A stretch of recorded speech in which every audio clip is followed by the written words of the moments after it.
다니엘에게 가브리엘 천사를 통해서 주신 이제 예언의 말씀을 우리가 계속 풀어가고 있습니다.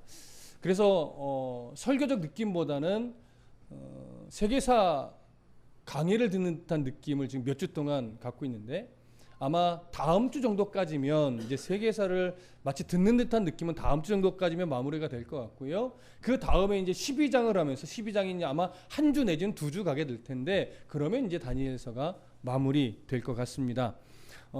저번 시간에 이야기를 조금 정리를 해보면, 안티오쿠스 에피파네스 4세죠. 에피파네스가 드디어 조카를 죽이고 백성들을 감언이설로 설득해서 자신이 시리아의 왕이 됩니다.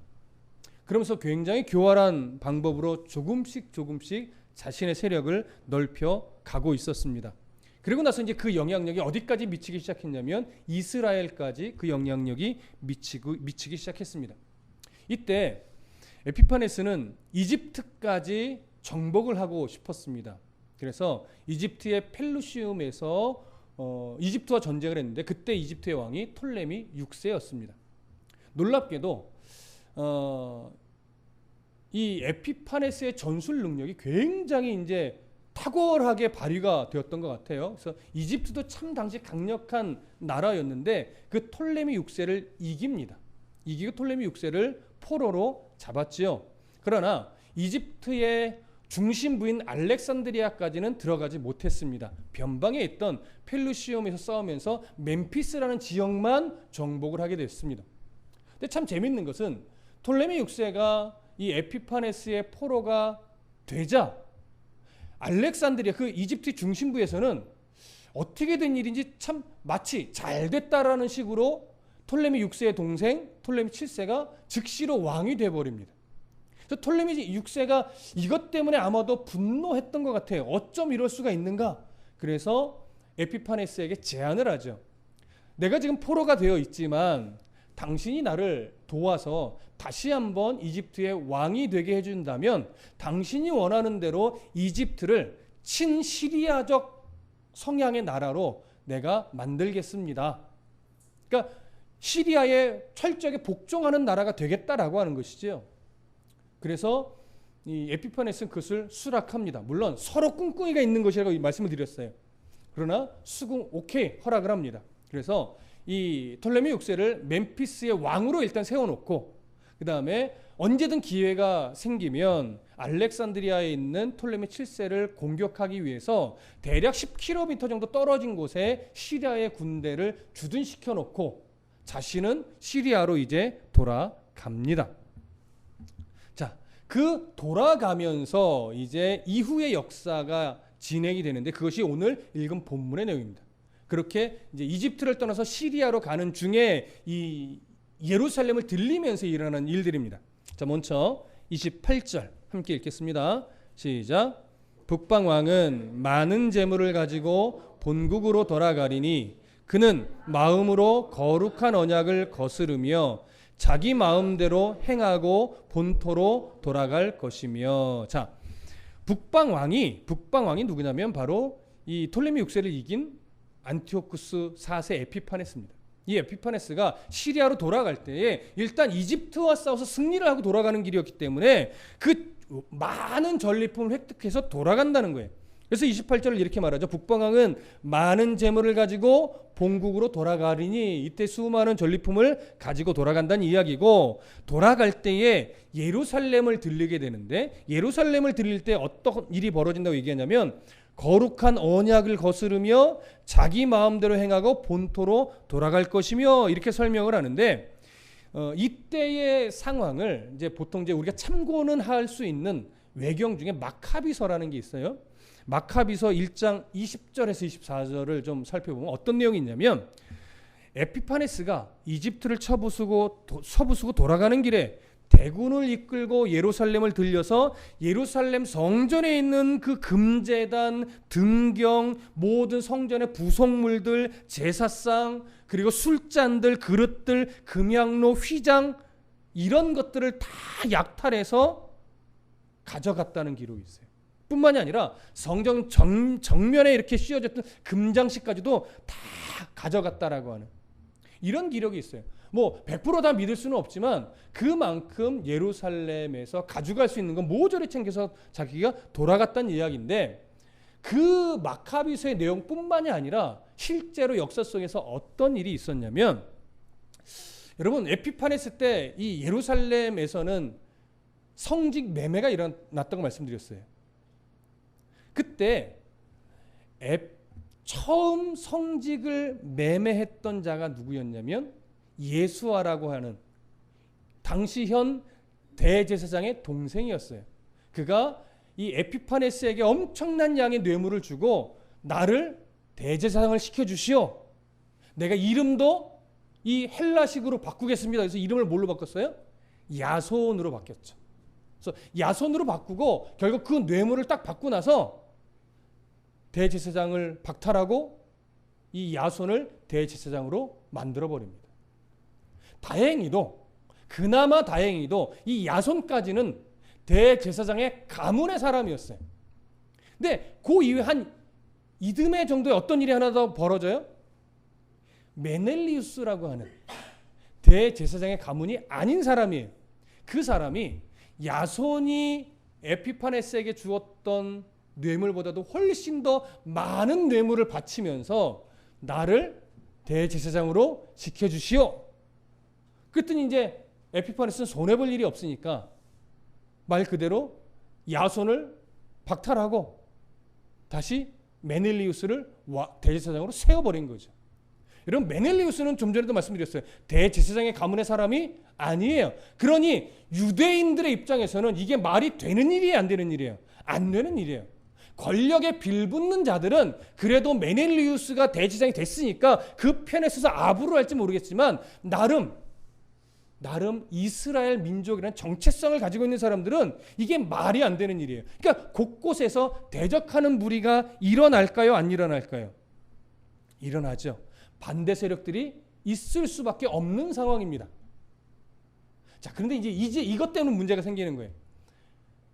에피파네스가 이집트와 전쟁에서 이기고 나서 딱 돌아가는 길에 예루살렘을 딱 들렸는데 이 메넬리우스가 자기 반대 세력이 많으니까 이것들을 어떻게 휘어잡지 고민하다가 잔꾀를 썼는데 그게 뭐냐면 에피파네스에게 거짓 상소를 올리는 거예요.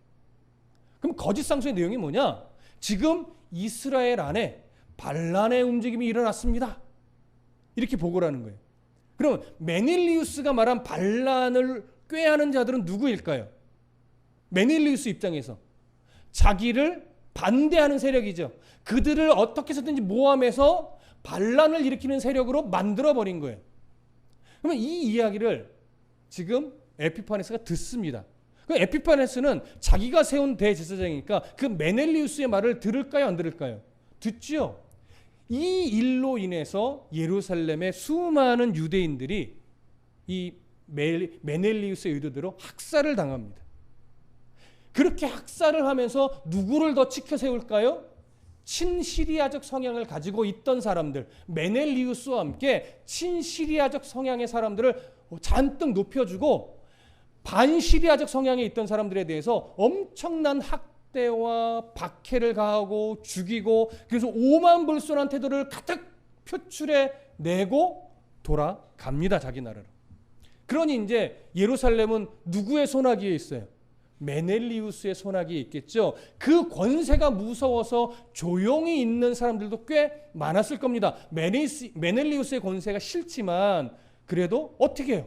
권세를 다 가지고 있는데, 그래서 이제 어느 정도는 잠잠해진 상태로 놔두고 이제 돌아갔던 거죠. 자, 11장 29절 보겠습니다. 함께 읽습니다. 시작. 작정된 기한에 그가 다시 나와서 남방에 이를 것이나 이번이 그 전번만 못하리니. 자, 이것은 무슨 내용이냐면 에피파네스가 이집트의 톨레미 6세를 이기고 예루살렘에 들려서 박해를 하고 돌아갔던 때가 주전 169년경입니다. 그러고 나서 대략 2년 정도가 지나갔을 무렵에 이제 에피파네스는요, 주전 167년에 이제 내가 이집트를 집어삼켜야 되겠다. 나머지 그 톨레미 7세까지도 공격해서 알렉산드리아까지 내가 들어가서 정복해야지, 이런 마음을 먹고 군대를 동원해서 드디어 이집트 원정을 떠난 거예요. 자, 그런데 29절은 뭐라고 말하냐면 그 작정된 기한에 그가 다시 나와서 남방에 이를 것이나, 여기서 말하는 남방은 이집트죠. 근데 이번이 그 전번만 못하대요. 그러니까 지금 이집트를 공격하는 일이 제대로 잘 됐다는 얘기일까요? 제대로 잘 안 됐다는 얘기일까요? 제대로 잘 안 됐다는 얘기예요. 그러면 어떻게 역사 속에서 실제로 제대로 안 됐느냐? 자, 원래 이 에피파네스가 이집트를 다시 공격하게 되면 누가 돕기로 한 겁니까? 톨레미 6세가 돕기로 한 거예요. 그러면 톨레미 6세를 이제 이집트 전체에 다시 왕으로 세워주기로 한 거니까. 그런데 톨레미 6세가 이 약속을 깹니다.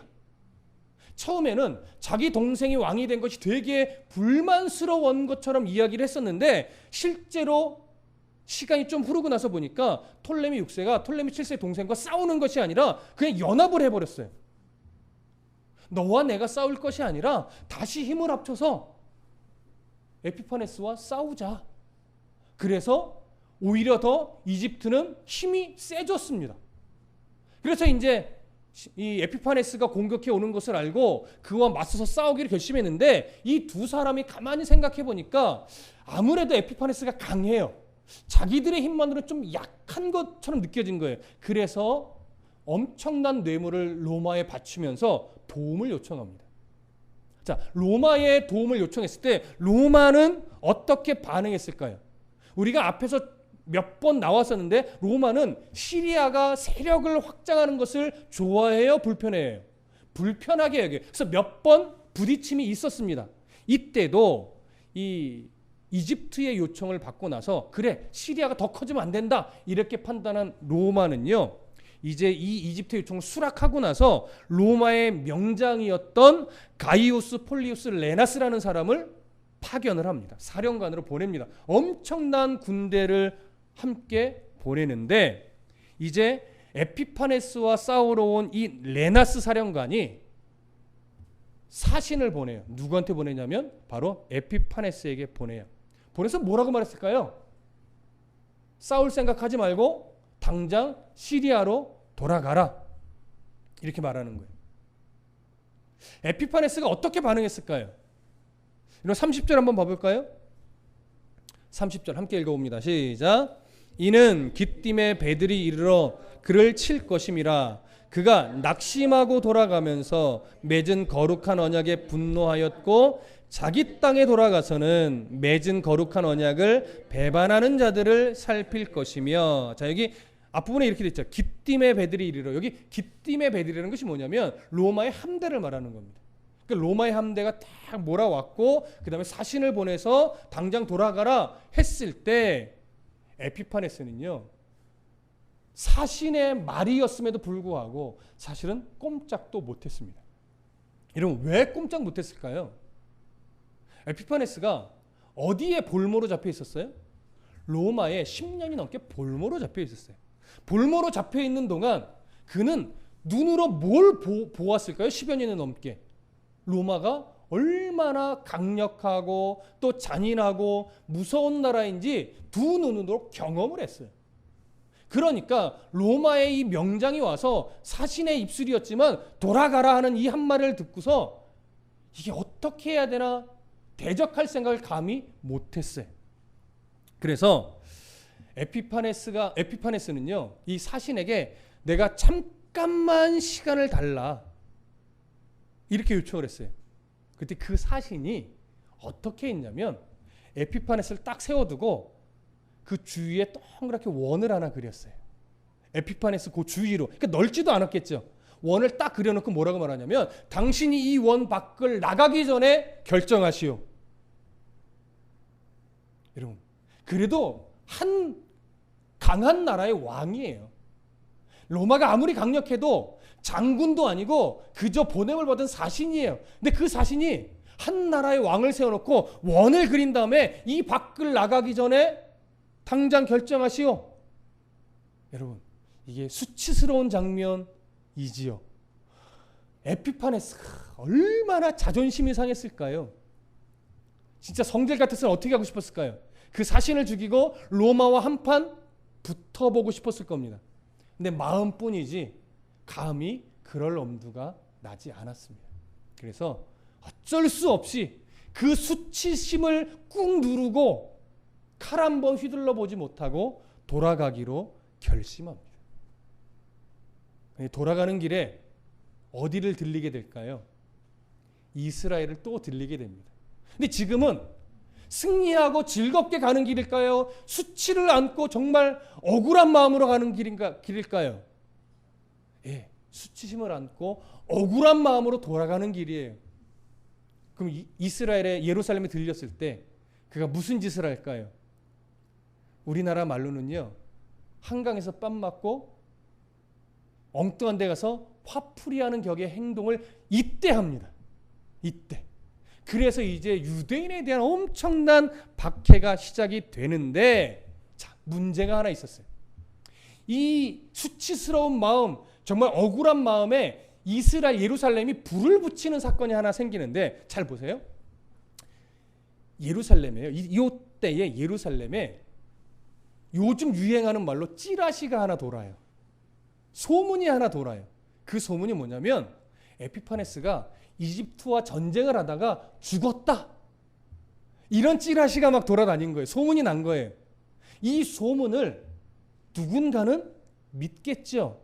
근데 누가 믿었냐면 메넬리우스 때문에 대제사장의 자리에서 쫓겨났던 야손이 이 말을 딱 들어요. 야손이 이 소식을 듣고 나서 기회다 이렇게 여기고 군사를 1000명을 만들었어요. 그래서 지금 예루살렘은 누가 딱 장악을 하고 있어요? 메넬리우스가 장악을 하고 있잖아요. 이 예루살렘을 내가 다시 차지해야 되겠다. 그래서 1000명의 군사를 동원해서 예루살렘을 칩니다. 그런데 나름 메넬리우스가 잘 버티고 있었어요. 그래서 많은 사람이 죽긴 죽었는데 예루살렘을 야손이 정복을 못했어요. 메넬리우스는 버텼어요, 거기서. 근데 버티고 있는 중에 드디어 누가 당도했을까요? 에피파네스가 당도한 거예요. 그러고 나서 지금 이 상황을 들었겠지요.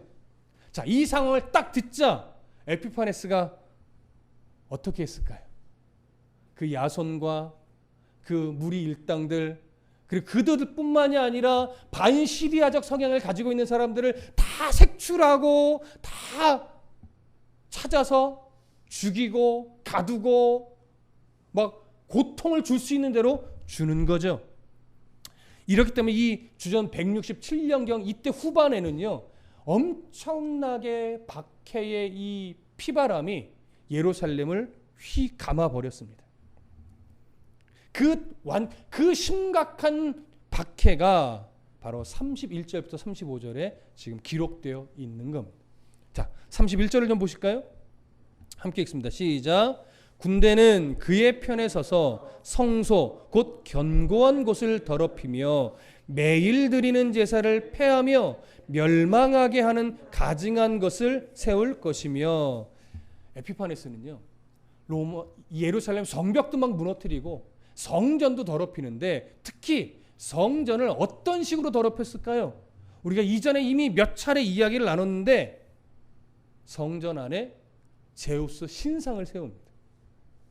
그래서 성전의 제단에서 돼지 피로 또 부정하다고 여기는 짐승들로 제물 삼아 제사를 드려버립니다.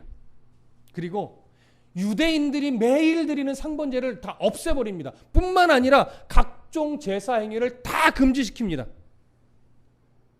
여러분, 유대인의 입장에서 보면 완전히 이스라엘의 성전에 있는 성소와 지성소를 유린한 거예요.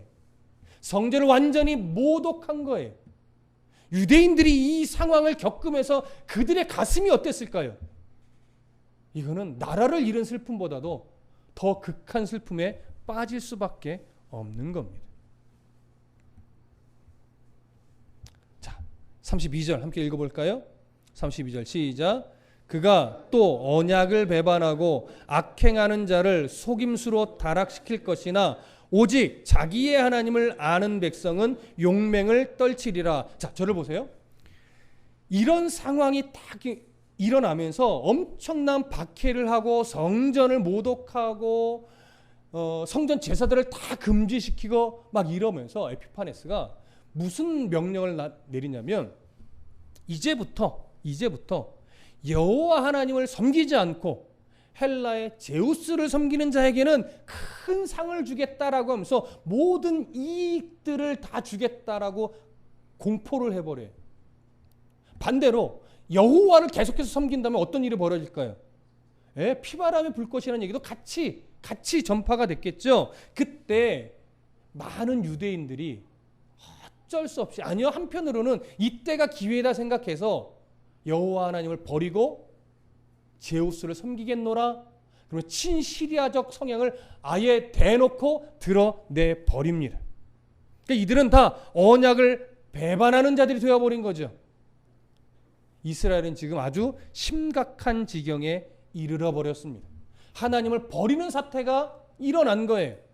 그런데 32절 중간에 보면 그렇게 악행하는 자를 속임수로 타락시킬 것이나 배교자들이 수없이 막 일어나겠지만 어떤 이야기도 나오냐면 오직 자기의 하나님을 아는 백성은 강하여 용맹을 떨치리라. 여러분, 이건 무슨 표현일까요? 유대인에 대한 박해가 심각해지고 변절자들이 많이 일어나지만 그 와중에 목숨을 걸고라도 신앙을 지키겠노라 결심하고 각오하는 자들도 동일하게 함께 뭐 한다는 얘기예요? 일어난다는 얘기죠. 왜 이들이 죽음이 두렵지 않았겠습니까? 그러나 죽음보다도 신앙을 지키는 것이 더 중요하다라고 여기는 사람들도 만만치 않게 생겨났다라고 하는 거예요. 자, 여러분, 여기서 이제 우리가 한 가지 정리할 게 있습니다. 사실은 앞전에도 한번 언급을 했던 얘기인데, 에피파네스가 자기가 다스리는 모든 속국의 나라들을 향해서 헬라화를 추진했습니다. 헬라 문화를 전파하고 헬라 말을 쓰게 하고 헬라의 종교, 헬라의 신들을 섬기게 하고 특히 자기에 대해서는 제우스가 현현한 것으로 또 막 포장하고 말하면서 자기를 하게 만드는 일도 서슴지 않았단 말이에요. 그런데 왜 에피파네스가 이렇게 헬라화를 적극적으로 추진했냐면, 당시 에피파네스가 시리아의 왕이 되면서 곳곳에서 반란이 일어난 거예요. 그래서 반란을 무력으로 진압을 하기는 했지만 어떻게 하면 이 속국들을 하나로 결속시킬 수 있을까, 이 고민을 한 거예요. 무력으로 압제하는 것만이 답이 아니라는 걸 사실은 알고 있었어요. 그래서 일단 무력으로 잠재우긴 했지만 그들을 결속시키려고 보니까 무력으로는 결속이 안 되는 거예요. 어떻게 하려고요? 헬라 문화와 헬라 종교로 이 정신을 하나로 합쳐야 되겠다, 이런 마음을 먹은 거예요. 그래서 다스리는 모든 나라에 헬라 문화를 전파하고 헬라의 신을 섬기게 하면서 생각과 종교적 사상을 하나로 뭉치려고 하는데, 다른 나라들은 사실 문제가 될까요, 안 될까요? 안 돼요. 어차피 다신 사상이에요. 그들은 다른 신 하나 더 섬기는 거예요. 근데 다른 신을 섬기면서 이 에피파네스의 눈 안에 든다면 훨씬 더 좋은 일이죠. 그래서 그들에겐 전혀 문제가 안 됐는데, 에피파네스는요, 예루살렘도 그렇게 될 줄 알았던 거예요. 예루살렘도. 그러니까 예루살렘에 죽을지언정 내가 신앙을 포기 못한다라고 하면서 계속 반대 세력이 끊이지 않고 일어나는 것은 에피파네스가 전혀 예상하지 못했던 일이에요. 그러면 뭔가 이 예루살렘에 대한 정책을 바꿨어야 되는데 거기까지는 에피파네스가 생각을 못 미친 거예요. 오히려 더 화가 나서 더 크게 박해하고 더 압제하고 막 더 심하게 고통스럽게 만들고 이렇게 생각을 해버린 거예요. 그러니까 유대인 박해가 엄청나게 잔인하게 이루어질 수밖에 없었던 거죠. 그래서 학자들 간에는 에피파네스의 정책 중에 가장 큰 실수가 유대 사회를 헬라화 시키려고 했던 것이다, 이렇게 말하기도 합니다. 자, 그 다음에 이런 어떤 이해를 좀 정리하시고 33절부터 35절을 함께 보겠습니다. 시작. 백성 중에 지혜로운 자들이 많은 사람을 가르칠 것이나 그들이 칼날과 불꽃과 사로잡힘과 약탈을 당하여 여러 날 동안 몰락하리라. 그들이 몰락할 때에 도움을 조금 얻을 것이나 많은 사람들이 속임수로 그들과 결합할 것이며 또 그들 중에 지혜로운 자 몇 사람이 몰락하여 무리 중에서 연단을 받아 정결하게 되며 희게 되어 마지막 때까지 이르게 하리니 이는 아직 정한 기한이 남았음이라. 자, 이 구절은 이제 에피파네스에게 결국은 순교당했던 사람들이 일어났음을 보여주는 구절인데 33절이 이렇게 시작합니다. 백성 중에 지혜로운 자들이 많은 사람을 가르칠 것이나. 여러분, 여기서 지혜로운 자 누구를 말하는 걸까요? 이들은요, 당시 뭐 현자로 불리거나 이랬던 사람이 아니라 이 박해의 이 상황 속에서 그래도 목숨을 걸고 신앙을 지켜야 된다라고 하면서 죽기까지 결심했던 자들이에요. 근데 이들이 결심으로만 끝나는 것이 아니라 결심하는 중에 사람들에게 율법을 가르쳐서 이것이 끊어지지 않게 해야 된다, 이런 분명한 신념을 가지게 됐어요. 그래서 나름 지혜자의 위치에 서서 아마도 숨어서 했겠죠. 자기의 뜻을, 이 같은 뜻을 품는 자들에게 율법을 가르치는 선생의 역할을 이들이 했던 거예요.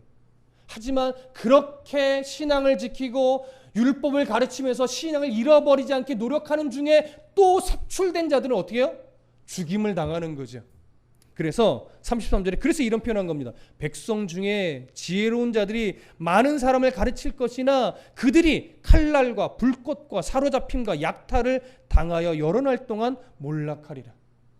그러니까 끊임없이 이들은 신앙을 지키려고 노력했고, 이와 함께 끊임없이 시리아는 또 이 변절자들은 이들을 색출해서 잡아 죽이는 일에 앞장섰고, 이것이 기간이 길어지면 길어질수록 이스라엘 안에서는 어떤 마음이 들까요? 이렇게 이스라엘이 무너질 것인가? 이렇게 우리가 신앙을 지키려고 노력했는데 이러다 우리가 다 죽어버리는 것이 아닌가? 이런 생각이 드는 거예요. 그것이 대략 3년 정도가 진행이 됩니다. 그러니 3년이면요, 사실은 이들이 지칠 만큼 지칠 시간입니다. 그래서 여러 날 동안 몰락하리라 이렇게 된 거예요. 자, 그런데 34절에 보시면 그들이 몰락할 때에 도움을 조금 얻을 것이나 이렇게 표현되어 있죠. 이것은 뭐냐면 이렇게 박해를 받을 때 나름 이제는 견디기만 해서는 안 된다, 그들과 싸워야 된다, 이런 무리들이 일어나기 시작했어요. 그 무리가 누구냐면 제사장 마따디아스하고 그의 5 아들이에요. 그들이 끊임없이 항거를 하고 싸웁니다. 그러다가 이제 뭐 아버지도 죽고 아들들 중에 죽어나가는 사람도 있었는데 그 항거 운동의 절정을 일으킨 사람이 누구냐면 그게 마카비예요. 마카비가 정말 전술력이 뛰어났어요. 그래서 인원은 많지 않았지만 엄청난 전술력을 가지고 이 시리아의 군사들 또 대적하는 자들을 다 물리쳐서 곳곳에서 계속 승리를 합니다. 그러니까 마카비는 이 시리아 입장에서는요, 빨리 잡아서 죽여야 되는 그런 인물이었던 거예요. 그런데 마카비가 지지를 않아요. 그래서 34절에 이런 표현한 거예요. 그들이 몰락할 때에 도움을 조금 얻을 것이나. 자꾸 승리를 하는 거죠. 근데 마카비가 계속 승리를 해 나가니까 변절자들 중에 이런 생각을 가진 사람들이 생겨났어요. 이러다가 진짜 마카비가 예루살렘을, 이스라엘을 회복시키는 거 아니야? 그렇게 되면 우리가 붙잡혀서 완전 매국노로 몰려 죽임당할 텐데 이거 어떻게 하지? 이런 사람이 또 생겨나요. 그러니까 또 어떻게 돼요? 이 노선을 바꿔 타는 거죠. 그래서 변절자로 있다가 다시 그들의 항거운동에 참여하는 이런 일도 벌어졌다라고 하는 거예요. 그래서 많은 사람이 속임수로 그들과 결합할 것이라. 그러니까 이게 나라를 위하는 진심으로 그들과 합류했다는 것이 아니라 이러다가 내가 죽겠네, 이런 또 간교한 마음에 배를 갈아탔다는 그런 표현이에요. 어떻게 보면 참 간사한 거고 어떻게 보면 참 이기적인 거고 참 교활한 거죠. 자, 그러고 나서 이제 35절 함께 읽습니다. 시작. 또 그들 중 지혜로운 자 몇 사람이 몰락하여 무리 중에 연단을 받아 정결하게 되며 희게 되어 마지막 때까지 이르게 하리니 이는 아직 정한 기한이 남았음이라. 자, 지혜로운 자 몇 사람이 몰락하여 무리 중에 연단을 받아 정결하게 되고 희게 되어. 이 말은 그렇게 마카비가 한 거를 하는 중에도 수많은 신앙을 지키려고 했던 사람들이 또 죽기도 하죠. 근데 그런 과정이 이스라엘에게 해만 된 것이 아니라 하나님은 이런 과정을 무엇으로 삼으셨다는 거예요? 이스라엘을 연단하는 기회로 삼으셨다는 거예요. 그래서 많은 사람이 이것을 연단으로 이겨내고 받아내고 그래서 성경은 정결하게 되며 희게 되었다. 그래서 결국은 이 예루살렘이 언제까지 이 신앙을 잃어버리지 않고 지켜냈느냐? 마지막 때까지 이르게 될 것이다 라고 얘기한 거예요. 그럼 여기서 마지막 때는 어떤 때를 말하는 걸까요? 바로 에피파네스가 죽는 때. 그래서 에피파네스의 죽음으로 말미암아 유대인의 박해가 드디어 멈추게 될 때, 그때를 말하는 거예요. 자, 그러면 바로 이때가 주전 164년경입니다. 그러니까 대략 한 3년 정도가 지금 지나는 거예요. 3년간의 엄청난 박해를 받고 많은 사람이 죽었고 많은 사람이 또 그러면서 연단을 받아 하나님을 바라보는 굳건한 신앙으로도 자라기도 했고 저항운동도 일어났고 그러나 여전히 박해는 멈출 줄 모르고 계속 진행돼 왔어요. 그렇게 3년이 되는 무렵인데 164년경에 어떤 일이 벌어졌느냐? 이전에도 나눴었어요. 에피파네스가요. 페르시아 지역에 있는 엘리마이스라는 성에 엄청난 보화가 가득했다는 걸 알고 그 성을 정복하여 보화를 가져오려고 원정을 떠납니다. 근데 엘리마이스가 얼마나 강력한 성이었는지 모르겠는데 이 에피파네스가 져요. 실패를 해요. 그래서 이제 낙심이 돼요. 낙심이 됐는데 예루살렘에서 전령 하나가 오더니 소식을 정해요. 그게 뭐냐면 마카비가 예루살렘을, 그러니까 이 에피파네스가 없는 틈을 타서 마카비가 예루살렘을 공격했는데 마카비가 승리하여 예루살렘을 뺏겼습니다. 이런 소식이 들려오는 거예요. 실제로 마카비는 예루살렘을 탈환했고 성전을 정결하게 했고 다시 하나님께 봉헌했죠. 이때를 기념하면서 생긴 날이 무슨 날이에요? 기억이 안 나시는군요. 이것이 요한복음에서도 나눴는데 이것이 수전절입니다. 이 날을 기념하는 것이 수전절이에요. 자, 그렇게 마카비가 예루살렘을 정복했고 성전을 정결하게 했고 다시 하나님께 봉헌했어요. 그러나 이 사건으로 인해 충격받은 건 에피파네스예요. 그래서 에피파네스가 기록에 의하면 에피파네스는 이제 그것 때문에 충격을 받고 내가 복수하고 말겠다라는 일념으로 마차를 열심히 몰아서 예루살렘으로 달려갑니다. 다니엘서 8장을 나눌 때 이 이야기를 나눴었는데 병거 위에서 병거를 막 빠른 속도로 몰고 가면서 이렇게 외쳤다고 해요. 예루살렘에 도착하면 그것을 유대인들의 공동묘지로 만들어 버리겠다. 이렇게 외치면서 열심히 달려갑니다. 근데 그 말을 하는 순간 하나님이 에피파네스를 심판합니다. 심판해서 어떻게 해요? 내장이 막 뒤틀리게 만들었어요. 엄청난 복통이 일어나니까 사실은 멈추고 왜 이렇게 아픈 거야? 막 뭐 의사 불러 막 이랬어야 되는데 이 복통을 견디어내면서 어떻게 하냐면 더 병거를 빨리 모으려고 했던 거예요. 이걸 막 참고 빨리 가서 복수를 하겠다는 거죠. 그렇게 막 속도를 내어 달려가다가 어떻게 됐어요? 병거에서 뚝 떨어져서 뼈가 분질러져 버렸어요. 그래서 신하들이 놀라서 달려가서 이 에피파네스를 부추기는데 이미 뼈는 부러졌는데 그 짧은 시간에 온몸에 뭐가 막 들끓었어요? 구더기가 들끓었어요. 냄새도 막 나요. 살이 썩는 냄새가. 이 살이 썩는 냄새를 스스로 맡으면서 기록에 의하면 에피파네스가 자기의 잘못을 인정하고 하나님 앞에 회개했다고 합니다. 진짜인지는 모르겠어요. 물론 진심의 회개는 아니죠. 하나님이 그의 회개를 받지 않으셨죠. 그래서 그 한적한 시골 어느 곳에서 어딘지도 정확하게 알 수 없는 그 길가에서 결국 에피파네스는 죽음을 맞이합니다. 그러면서 이 예루살렘에서 일어났던 그동안의 이 심각한 박해는 이제 막을 내리게 됩니다. 그러면서 이제 예루살렘에서는 마카비 왕조가 생겨나는 거예요. 마카비 왕조가 생겨나면서 중간에는 또 여왕도 생겨나고 이러면서 어디로 가냐면 로마 시대까지 향해서 갑니다. 그래서 로마가 한번 또 전 세계를 확 휘어잡죠.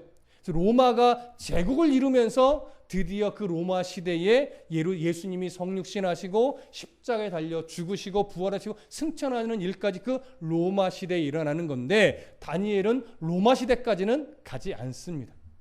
바로 알렉산더 이후에 시리아와 이집트의 이 다툼들, 그 100여 년이 넘는 기간 동안의 다툼들을 쭉 이어오면서 에피파네스에 대한 얘기까지.